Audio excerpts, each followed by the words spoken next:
शुभमच्या या उपक्रमाला मी माझ्या रत्नदीप मेडिकल फाउंडेशनच्या वतीने त्या ठिकाणी शुभेच्छा देतो।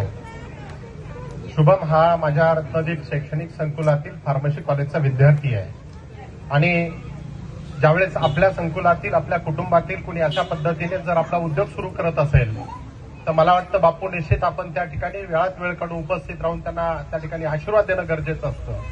आणि शुभम हा अत्यंत कष्टाळू असा मुलगा आहे। त्याचे वडील देखील त्याच्या वडिलांची जी आपल्या मुलाबद्दलची तळमळ होती की तो स्वतःच्या पायावर उभा राहायला पाहिजे आणि फक्त उभाच नाही तर उद्योजक म्हणून तो आला पाहिजे। मी नेहमी प्रत्येक ठिकाणी वेळोवेळी सांगतो की आपण आपलं करिअर डेव्हलप करत असताना आपण कोणतं शिक्षण घेतो हे खूप महत्वाचं आहे आणि फार्मसी सारखं शिक्षण घेऊन ज्यावेळेस आपण स्वतःच्या गावामध्ये मेडिकल त्या ठिकाणी सुरू करून लोकांना रुग्णांना त्या ठिकाणी सेवा उपलब्ध करून देत असतो त्यात खऱ्या प्रकारची एक उमेद आणि एक वेगळेपणा असतो।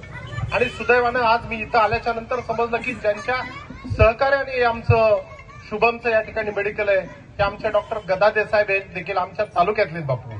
त्याच्यामुळं निश्चित विद्यार्थी देखील जामखेड तालुक्यात शिकलेला आहे, इथलं जरी असला तरी डॉक्टर आमचे त्या ठिकाणी एक वेगळ्या पद्धतीचं सहकार्य करतील। मी म्हणणार नाही की यामुळे पेशंटला जर 10 टॅबलेट लागत असतील तर तुम्ही 12 लिहून द्या असं म्हणणार नाही, कारण आपल्याला शेवटी रुग्णाचं हित बघायचंय। आपल्याला रुग्णसेवा डोळ्यासमोर ठेवून त्या ठिकाणी आपली सामाजिक बांधिलकी जपत समाजसेवा करायची आहे। पण या निमित्ताने सर्व जमलेल्या माझ्या माता भगिनींना सर्वांना एक विनंती आहे की आपण आपल्या पाल्याला ज्यावेळेस काही शिक्षण द्यायचा प्रयत्न करत असतो तर निश्चित त्याचं व्यावसायिक शिक्षण देताना ज्या व्यावसायिक शिक्षणाच्या माध्यमातून त्याचं करिअर उज्ज्वल आहे अशाच त्या शिक्षणाची उपलब्ध निवड केली पाहिजे। आणि मला वाटतं शुभमच्या कुटुंबियांनी आणि त्याच्या पालकांनी एक चांगल्या पद्धतीचं त्यांनी जे शिक्षण घेण्याचा संकल्प केलता आणि आज तुमच्या सर्वांच्या साक्षीनं या ठिकाणी तो स्वतःच दालन या ठिकाणी उभा करतोय।